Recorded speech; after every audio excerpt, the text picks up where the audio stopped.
Every single one of us has closets, places to hide the most sensitive and harsh topics of our lives. These closets are different for everyone. Some are more extreme than others. What if behind your closet, staring back at you, was a heroin addict? This is the reality for more people than you and I may think. The lasting effects, withdrawals, and possible overdose are all factors that come along with a potent drug. The effects of heroin can be summed up into 3 stages. Immediate effects on the body include a surge of sensation described as a rush. The body feels warm and the skin and mouth become very dry. Some users become nauseous and even vomit. Drowsiness often occurs, and some short-term effects that can lead the body's heart rate to slow down, so much that it can completely stop and the person will die.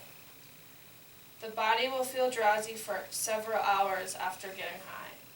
The central nervous system is very cloudy while under the influence of heroin and causes a slowness in the person.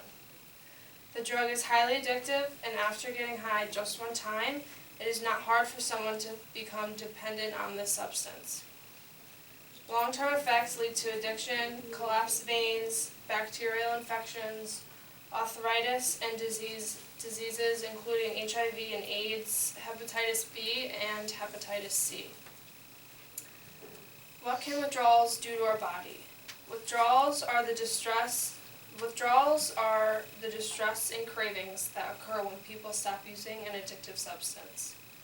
Heroin withdrawals include having a shortness of breath, dry mouth, a droopy appearance, aches and pains, and most often craving for more heroin.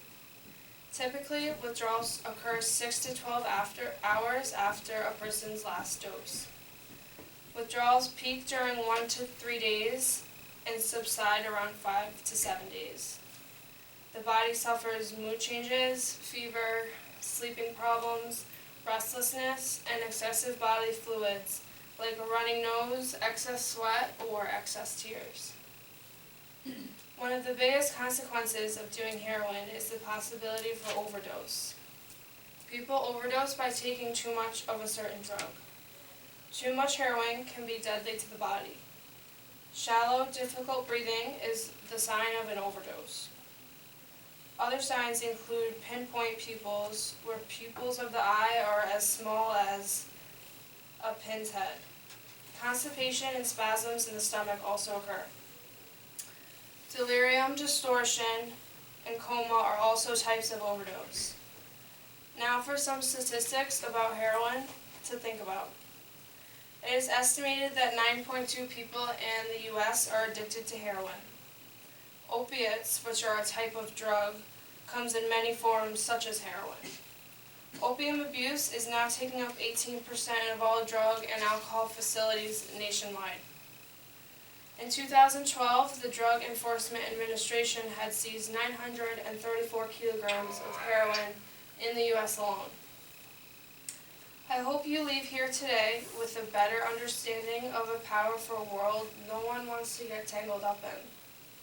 Heroin is very powerful and potent and has many consequences. Addiction is real and a struggle that I never wish to go through.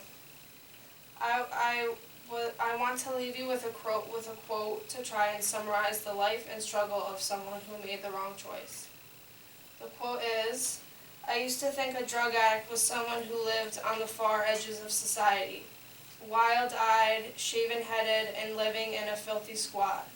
That was until I became one." And that was from Catherine Kemp, who is a recovering heroin addict. Thank you.